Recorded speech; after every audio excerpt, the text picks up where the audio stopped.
je vais pas vous parler d'une bande dessinée. Enfin si, mais pas de l'histoire. Je vais vous parler d'un personnage dans cette bande dessinée. Un personnage secondaire. Parce que je le trouve vachement intéressant. Ce serait dommage de pas s'attarder dessus. Bon, avant de vraiment vous expliquer qui est le personnage, je vais quand même vous présenter Miss Patouche. Alors c'est une BD vachement intéressante, pas si connue que ça. Alors ça se passe en France aux alentours de 1912 et on suit le personnage de Blanche qui veut venger la mort de sa sœur car apparemment elle est persuadée que sa sœur a été tuée par un espèce de tueur en série qui s'attaque aux jeunes filles.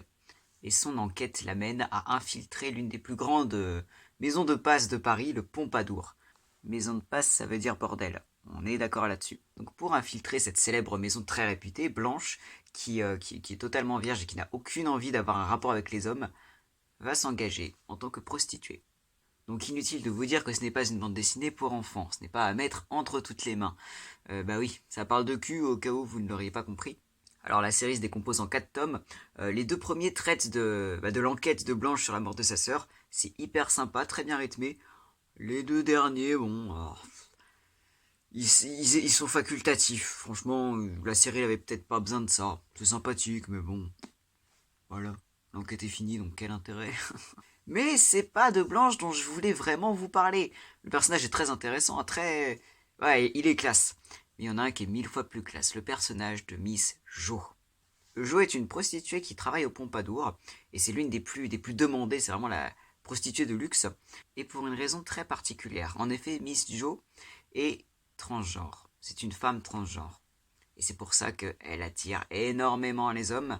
La curiosité malsaine sur les corps des personnes transgenres. Voilà, toujours est-il qu'elle est très demandée. Très demandée. Non, non, non, très demandée. Elle fréquente des présidents, enfin fréquenter, elle fréquente des présidents, des membres de famille royale, des ambassadeurs. Il y a beaucoup de beau monde parmi ses clients. C'est pour ça que c'est assez intéressant. Elle a un aura quand même assez captivant, Miss Jo.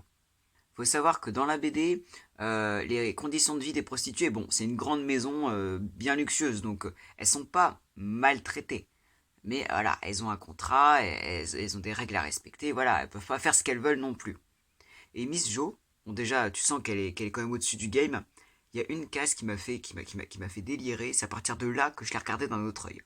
Cette case. La personne à qui elle parle, c'est la patronne. C'est la patronne. Je rappelle, hein, Miss Jo, c'est une employée, c'est une prostituée comme les autres. Elle passe devant le bureau, je sors, j'emprunte la voiture. Elle lui demande même pas. Elle a même pas besoin de lui demander. Je veux dire, j'ai 21 ans, moi quand je sors en ville, je dis ça à mes parents, je dis je sors, j'emprunte la voiture. Elle, c'est sa patronne. Je sors, j'emprunte la voiture. Donc déjà, on se dit, ah ouais, la meuf, elle a quand même vachement de privilèges par rapport aux autres prostituées.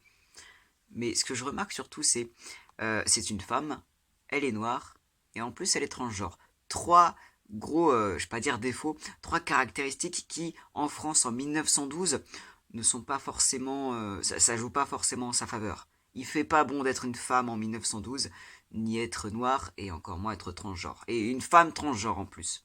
En fait, Jo, elle fait partie des personnes qui sont victimes d'une discrimination croisée. J'ai pas le bon terme, mais en gros, c'est quand tu cumules plusieurs formes de discrimination. Par exemple, quand t'es gay et noir, t'es victime à la fois de racisme et d'homophobie. Ah bah elle, sexisme, racisme, transphobie. Proum. Tout dans la gueule. Et pourtant, et pourtant, je sors, j'emprunte la voiture. Et pourtant, tout le monde est à ses pieds. Elle fréquente du beau monde. Elle n'a aucune remarque raciste, aucune remarque sexiste. Enfin, pour l'époque en tout cas, aucune remarque transphobe. C'est dingue. C'est... Je dis c'est dingue parce que imaginez une femme noire, transgenre, à l'époque.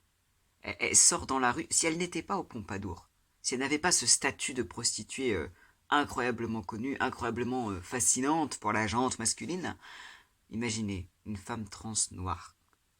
Elle se serait faite déglinguer, elle se serait fait jeter des pierres, enfin... Et c'est là je trouve que l'analyse peut être très intéressante d'un point de vue sociologique. Selon beaucoup d'analyses ou d'études plus ou moins fiables, et selon aussi beaucoup de préjugés, il y a un pourcentage assez haut de personnes transgenres, ou en tout cas de personnes en transition, dans le milieu de la prostitution. À votre avis, pourquoi? Répondez pas, je sens qu'il va y avoir des horreurs.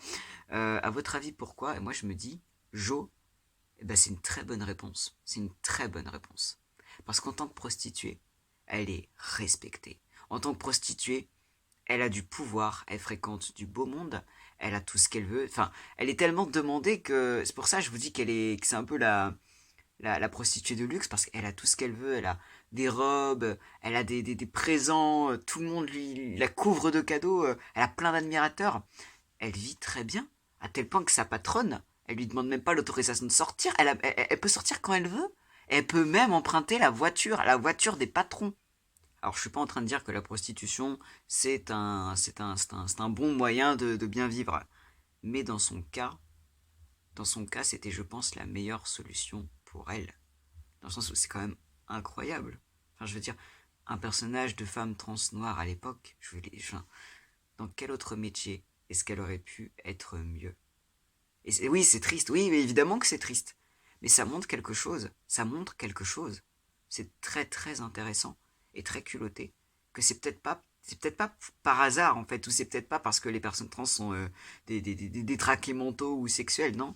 C'est peut-être tout simplement que dans le milieu de la prostitution, vu que c'est encore très misogyne et très orienté vers la clientèle masculine, dans ce milieu-là, surtout à l'époque, les corps différents et les corps transgenres, c'est rentable si je puis dire.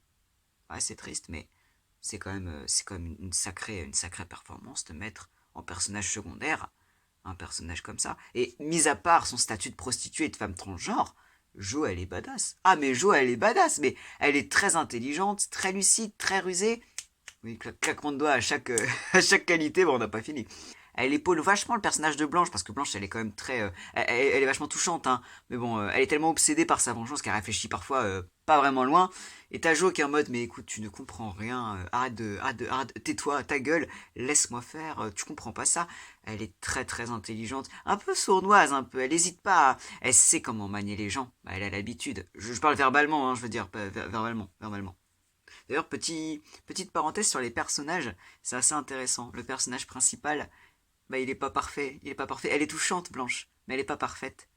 Parce que les personnages parfaits, faut pas les mettre en personnage principal. On se ferait chier, mais il faut les mettre en personnage secondaire. Il faut les mettre en appui. Il faut les mettre dans l'ombre, qui sont prêts à aider le personnage principal, à arrêter le méchant au dernier moment, parce que c'est ce que Jo fait. Je viens de vous spoiler. C'est pas grave, c'est pas grave. De toute façon, Jo, elle fait que des trucs géniaux. En plus, ça rime. Bref, voilà, c'était pas une analyse très littéraire, c'était plus un peu sociologique, quoi, mais je trouvais ça intéressant de mettre l'accent là-dessus. Je fais que, tiens, voilà, si un jour il y a des cons qui disent, bizarrement, il y a beaucoup de transgenres parmi les prostituées, enfin, je sais même pas si c'est encore d'actualité aujourd'hui, mais à l'époque, si vous entendez quelqu'un dire, il y en avait comme beaucoup à l'époque, ouais, mais on comprend pourquoi. Parce qu'ils peuvent emprunter une voiture en étant transgenre et en étant noir, je rappelle, 1912, et en étant une femme, emprunter la voiture comme ça, le sort. La patronne en plus. Alors petit mot de fin, j'ai la chance de ne pas avoir un nombre incroyable de vues, ce qui me permet de restreindre un petit peu les commentaires négatifs et tout. J'en ai encore reçu aucun. Enfin, commentaires insultants, je veux dire, négatifs, si vous aimez pas, vous avez le droit.